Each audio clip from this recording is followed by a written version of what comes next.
तो नीतीश और नायडू बेनकाब हो गए। रात 2 बजे वक्फ का बिल पास हो गया और नीतीश और नायडू ने खेल कर दिया आप सबके सामने। यह साफ हो गया वक्फ के मसले पर कौन किस तरफ खड़ा है।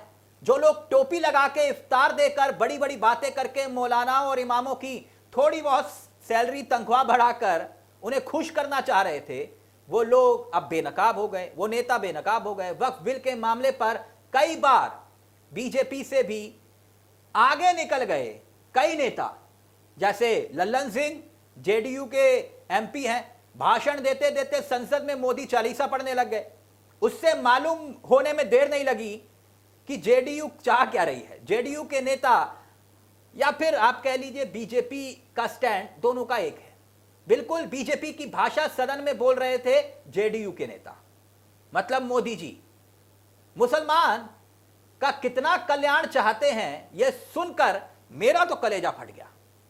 क्योंकि लल्लन जी कह रहे थे कि मुसलमानों के उत्थान के लिए मोदी जी ने ना जाने क्या क्या कुछ कर दिया, जैसे नमाज पर रोक लगा दी कि सड़क पर नमाज नहीं, मस्जिद पर लाउडस्पीकर नहीं, मस्जिद के आगे नवरात्र हो या फिर कोई भी त्योहार उस पर शोर होगा, शराबा होगा, भगवा झंडा लहराया जाएगा वगैरह वगैरह। खैर वो दूसरी बात है। लेकिन लल्लन सिंह बता रहे हैं मोदी जी की शान में कसीदे पढ़ते हुए, शानदार भाषण देते हुए कि उन्होंने मुसलमानों के लिए क्या किया।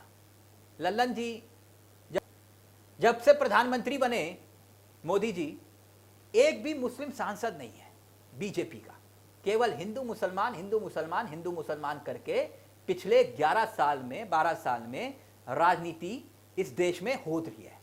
इस देश में यही राजनीति हो रही है। लेकिन दावा यह कि हम मुसलमानों का भला कर रहे हैं। कैसे? लव जिहाद से, लैंड जिहाद से, थूक जिहाद से, 3 तलाक से, यूसीसी से।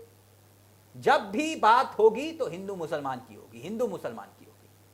खैर पहले भी मैं कह चुका हूं कि जो नेता हैं, सांसद हैं, नीतीश कुमार के काबू में नहीं है।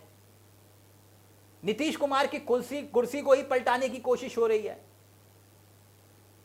उनके जो एमपी हैं बीजेपी में चले जाएंगे कब ये किसी को मालूम नहीं चलेगा। नीतीश कुमार खाली हाथ रह जाएंगे।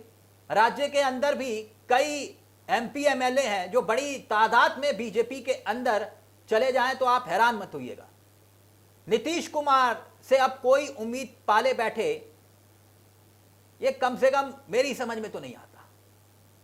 आप भ्रम कितना भी पाल लें, असल में बीजेपी को ही आपका वोट जा रहा है अगर आप जेडीयू को वोट दे रहे हैं। और यही हालत टीडीपी की है, जयंत की है, जयंत चौधरी, चौन्नी हूं पलटूंगा नहीं, राष्ट्रीय लोकदल के नेता। यही हालत चिराग पासवान की है, रामविलास पासवान जी के सपुत्र, सेकुलर होने का दावा करते हैं, लेकिन जब मौका आता है तो बीजेपी के साथ खड़े हो जाते हैं वक्फ बिल को लेकर। हाल ही में जो पूर्ण बहुमत, लेकिन एक और दिलचस्प बात बता रहा हूं दोस्तों, हाल ही में जो पूर्ण बहुमत नहीं मिला मोदी सरकार को, या आप कह लीजिए एनडीए को, जो क्योंकि आपकी बार ये मोदी सरकार नहीं है, एनडीए सरकार है, ये वक्फ बिल में पता चल गया। कैसे? इस देश की जनता ने जो बीजेपी को पूर्ण बहुमत नहीं दिया, उसका नजारा सदन में दिखाई दिया, एक असर जरूर दिखाई दिया।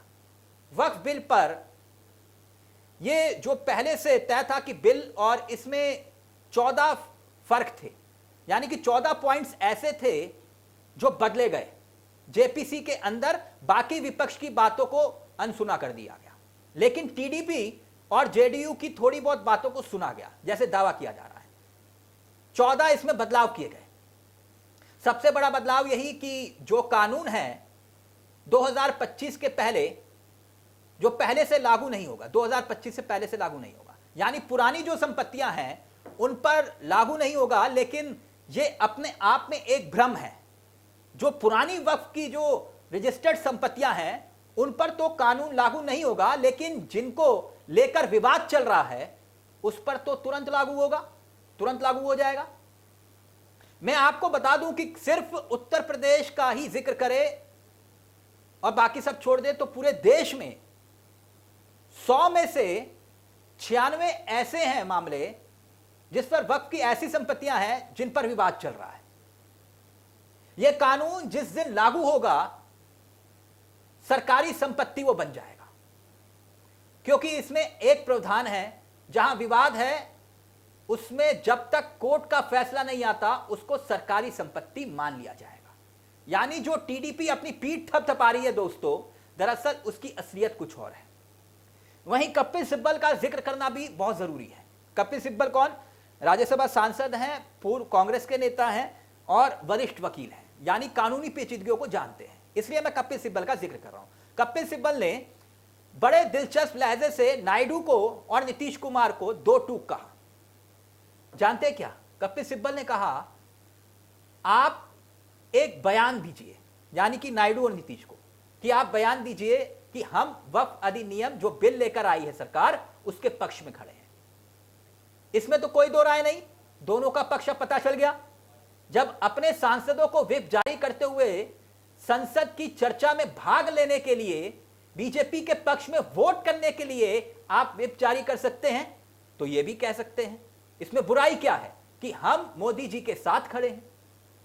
अभी रोजा इफ्तार में चंद्रबाबू नायडू जब आए थे, गए थे, तो उन्होंने क्या कहा था कि मैं मुसलमानों के साथ खड़ा हूं और कोई भी ऐसा काम नहीं होने दूंगा जिससे यह महसूस होगा कि मुसलमानों का कोई अहित है।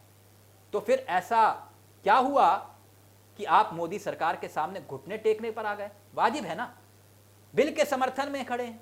वक्फ अधिनियम में जो भी संशोधन हो रहा है उसके साथ आप मोदी जी के साथ खड़े हैं, ताकि तारीख आपको याद रखे। अगर आप ये ऐलान करते हैं कि हां हम मोदी जी के साथ खड़े हैं जो आपने किया, तो एक बयान जारी कर दीजिए। आप टोपी पहनकर इफ्तार पार्टी में जा सकते हैं, देश के मुसलमानों को यकीन दिला सकते हैं और फिर वादा खिलाफी कर सकते हैं। कभी नीतीश कुमार के अंदर मुसलमान जो है मुस्लिम देखते हैं, कभी चंद्रबाबू नायडू के अंदर मुस्लिम देखते हैं। मतलब जो टोपी पहन ले उनको मुसलमान सोचने लगता है कि यार ये तो मुसलमानों की तरह है, अपना ही आदमी है। हकीकत यह है दोस्तों कि नीतीश कुमार की हैसियत अब बची नहीं है। वो उस तरह के मुखर होकर विरोध करने के लायक नहीं है, क्योंकि उन्हें मालूम है कि वो अब चंद रोज और चंद दिनों के लिए मुख्यमंत्री हैं। उनकी पार्टी के तमाम मंत्री, तमाम विधायक बीजेपी के पाले में हैं। पार्टी टूट की कगार पर खड़ी है, किसी तरह से रोके हुए हैं। तो इसलिए यह सब कुछ हो रहा है। लेकिन इन सब के भीतर एक जिक्र और बहुत महत्वपूर्ण है दोस्तों, जिसका जिक्र मैंने पहले भी किया था। यह 2 तारीख ही मुहूर्त मोदी जी ने क्यों निकाला कि वक्फ बिल 2 तारीख को ही आएगा? 1 को, 3 को, 4 को आ सकता था, लेकिन 2 को ही क्यों आया? रात को 2-2 बजे तक। समझ गए ना आप? क्योंकि वक्त था ये वो जब ट्रंप घोषणा करने वाले थे कि आखिरकार उनकी टैरिफ को लेकर क्या पॉलिसी है। जब पूरी दुनिया की निगाहें ट्रंप पर थी, ये घोषणा करेंगे, और ठीक उस वक्त रात को 2 बजे सदन में वक्फ बिल पर सियासी तमाशा चल रहा था, ताकि लोगों का ध्यान, हिंदुस्तान का ध्यान, हिंदुस्तानियों का ध्यान, भारत की आवाम का ध्यान ना जाए टैरिफ पर। कम से कम 3-4 दिन तक टीवी चैनल्स, सोशल मीडिया पर हिंदू मुसलमान वाली डिबेट चलती रहे। असली जो समस्या है उस पर ध्यान ना जाए और यह बिल पास हो जाए। और उसके तुरंत बाद हमारे प्रधानमंत्री जी कहां पहुंच गए? थाईलैंड। अब दोस्तों राहुल गांधी थाईलैंड जाएं तो बड़ा हल्ला होता है, हमारे प्रधानमंत्री जाएं तो विकास के लिए जा रहे हैं। खैर वो शिखर सम्मेलन है, वो उसके लिए जा रहे हैं, चिंता मत करिए। 4 से 6 अप्रैल तक जाएंगे, श्रीलंका भी जाएंगे और थाईलैंड भी जाएंगे। अब 6 अप्रैल तक देश के बाहर वो रहेंगे, विदेश के दौरे के अलग किस्से हैं। खैर हमारे यहां वक्फ पर चर्चा होगी, ट्रंप पर नहीं होगी, क्योंकि ट्रंप ने सीधे सीधे 26% टैरिफ लगाने का ऐलान किया है। यानी 35 अरब से ज्यादा का बोझ पड़ेगा हमारे देश के ऊपर। समझ रहे हैं आप?